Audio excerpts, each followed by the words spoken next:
Jangan lupa like, komen, dan subscribe channel YouTube TVRI Bengkulu dan nyalakan lonceng notifikasinya.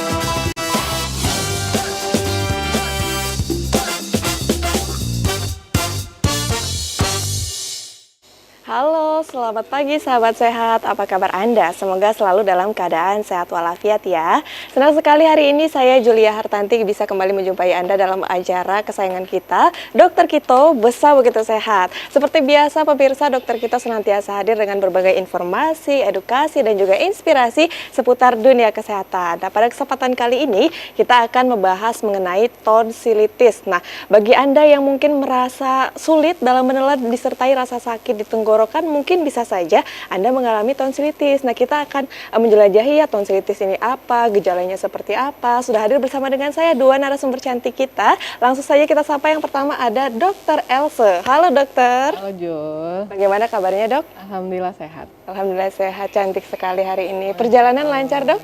Lancar, alhamdulillah. Lancar ya, alhamdulillah. Nah, Dokter Elsa dan juga pemirsa juga hadir bersama dengan kita narasumber cantik kita satu lagi, Dokter Wenti. Halo dokter. Halo Mbak, selamat pagi. Pagi. Bagaimana kabarnya dok? Alhamdulillah baik. Baik ya, perjalanan lancar? Lancar? Lancar. Nah ini dok, hari ini Dokter Wenti dan juga Dokter Elsa kita membahas mengenai tonsilitis. Tonsilitis ini bahasa kita umumnya itu amandel ya dok ya? Iya. Amandel. Nah sebetulnya bisa dijelaskan sedikit dok, amandel ini atau tonsilitis ini tuh apa sih dok? Jadi di dalam tubuh kita itu ada yang namanya tonsil ya. Tonsil, jadi dia ada berada di dalam tenggorokan atau saluran pernafasan ya. Pokoknya di dalam tenggorokan ini sebenarnya dia adalah merupakan sistem limfoid.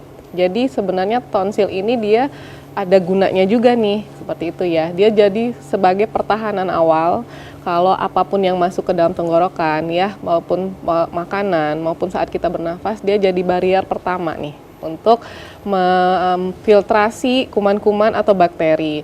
Namun hanya saja ada waktu juga dia bisa meradang. Makanya tonsilitis. Itis kan artinya meradang, jadi ada peradangan. Bisa disebabkan oleh bakteri, bisa disebabkan oleh virus, dan lain halnya. Mungkin nanti akan lebih dijelaskan lagi. Baik, berarti memang amandel ini atau tonsil ini dimiliki oleh seluruh manusia ya? Benar. Kalau dikatakan, oh penyakit amandel berarti tonsilitis tadi, penyakit radang dari amandel itu tadi. Nah, kita langsung masuk aja ke Salindia ya dok. Ya mungkin siapa pertama yang mau menjelaskan? Oke, silakan Dokter Wenti. Oke, jadi tonsilitis ya. Kalau bahasa medisnya tadi radang amandel. Tapi sebelum masuk ke apa itu radang amandel, kita harus tahu dulu sebenarnya tonsil itu apa ya, di mana letaknya ya. Oke, jadi kalau letaknya ini tadi kan udah dijelaskan sedikit ya, disinggung sedikit sama Dokter Elsa, itu kan di tenggorokan nih. Nah, jadi tonsil itu organ kecil yang isinya itu merupakan jaringan limfoid. Fungsinya adalah sebagai sistem pertahanan tubuh memang. Nah, kalau dilihat nih di gambar ini ya, yang orange ini palantina tonsil atau yang biasa kita kenal dengan amandelnya tadi. Kemudian bawahnya itu lingual tonsil, di atasnya adenoid. Ini bentuknya seperti cincin ya. Nah, sering dikenal dengan nama cincin Waldeyer. Nah, jadi fungsi utama tonsil itu sebagai lokal imunitas sama mekanisme pertahanan tubuh. Jadi kayak ini bilang tadi ya. Jadi dia mekanisme awal pertahanan tubuh. Jadi apapun yang masuk lewat mulut, udara yang masuk lewat mulut itu kan akan difiltrasi atau disaring lagi oleh si tonsil tadi. Jadi baik bakteri ataupun virus ataupun benda asing itu akan disaring oleh si amandel tadi atau tonsil tadi ya. Lalu, nah tonsilitis itu apa? Jadi tonsilitis itu adalah peradangan umumnya dan pembengkakan dari jaringan si tonsila palatina tadi yang warna orange tadi ya. Dan sebelumnya ada yang warna orange tadi ya. Nah ini tadi ya pada tonsil palatina tadi. Lalu, nah yang biasanya disertai dengan pengumpulan leukosit, sel epitel mati dan bakteri patogen dalam kriptanya. Nah, tonsil itu sebenarnya ada dua nih pembagiannya, yaitu akut dan kronis. Nah, untuk akut kita bahas duluan ya. Jadi kalau akut itu penyebabnya biasanya dua, ada bakteri maupun viral atau virus ya. Nah, viral infection ini banyak nih penyebabnya, bisa rhinovirus, adenovirus, bisa juga yang terbaru kemarin coronavirus. Nah, itu juga bisa menyebabkan radang pada amandelnya ya. Kemudian kalau bakterinya bisa seperti Streptococcus paling sering ya.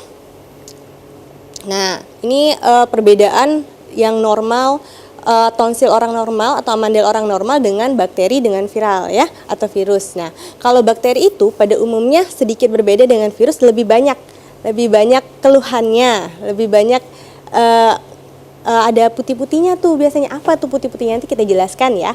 Nah, kalau virus itu biasanya dia merah membesar seperti itu ya. Nah, jadi kalau yang bakteri itu biasanya bakteri menginfiltrasi lapisan epitel jaringan tonsil. Kemudian muncul nih reaksi radang. Nah, reaksi radang itu apa? Kita ibaratkan gini, sel pertahanan tubuh kita itu si leukosit itu berantem nih sama si bakteri nih yang untuk mengalahkan si bakteri agar lemah. Nah, akhirnya leukositnya itu keluar, terbentuklah detritus. Detritus itu apa? Yaitu kumpulan leukosit dan bakteri yang sudah mati tadi, dan juga ada jaringan epitel yang terlepas. Nah, detritus itu yang mengisi kripta yang warna putih tadi ya. Nah, kalau untuk kronik itu apa nih? Tonsilitis kronik. Jadi kalau tonsilitis kronik itu peradangan kronis tonsila palatina setelah serangan akut yang berulang dan atau infeksi subklinis. Jadi dia itu berulang biasanya pada anak-anak ya, karena memang paling sering pada anak-anak. Lalu bisa terlihat sehat atau juga dapat terlihat membesar karena tadi ada subklinis. Jadi dia kalau sudah kronis itu kadang tuh nggak terlalu terlihat dia itu lagi meradang, tapi lagi fase meradang seperti itu ya. Nah, etiologinya itu 25% karena bakteri. Lalu faktor predisposisi maksudnya apa? Itu faktor pemberat atau faktor pencetusnya juga ya. Jadi rangsangan menahun dari rokok, baik yang perokok aktif maupun perokok pasif, itu juga bisa mempengaruhi si tonsilnya ya. Kemudian beberapa jenis makanan yang dapat menyebabkan serangan berulang, seperti makanan terlalu dingin atau minuman terlalu dingin, terlalu panas, terlalu asin, kemudian yang keras. Kenapa? Kan tadi si tonsil itu atau amandel itu kan saringan awalnya. Ketika makanan masuk yang terlalu panas, terlalu dingin, itu akan mengiritasi. Nah, itu bisa memperberat atau memicu untuk terjadinya peradangan. Kemudian kalau yang keras itu bisa meninggalkan makanan-makanan sisa yang bisa menempel di tonsilnya tadi dan akhirnya menjadi sarang kuman nantinya. Lalu pengaruh cuaca juga, kelelahan fisik juga, dan pengobatan tonsil akut yang tidak adekuat. Jadi tidak tuntas pengobatannya udah berhenti. Jadi ketika serangan lagi tidak sembuh, akhirnya meradang lagi. Akhirnya terjadi berulang-ulang ya. Baik. Oke, nah ini mekanismenya ya. Proses radang berulang tadi menyebabkan si epitel mukasa tonsil tadi yang limfoidnya tadi terkikis. Nah, kemudian kalau dia udah terkikis itu akan tergantikan oleh jaringan parut. Si jaringan parut ini tidak bisa lagi berkembang jaringannya, jadi tidak bisa melebar, tidak bisa mengecil lagi, dia akan tetap seperti itu. Nah, jaringan parut akan mengkerut dan kriptanya akan melebar. Kemudian kripta akan terisi dengan detritus yang berisi yang putih-putih tadi ya. Kemudian terus berlanjut menembus kapsul tonsil, lalu terjadinya perlekatan dengan jaringan sekitar fosa tonsilarisnya tadi ya. Oke. Nah, risk faktornya, faktor resikonya apa?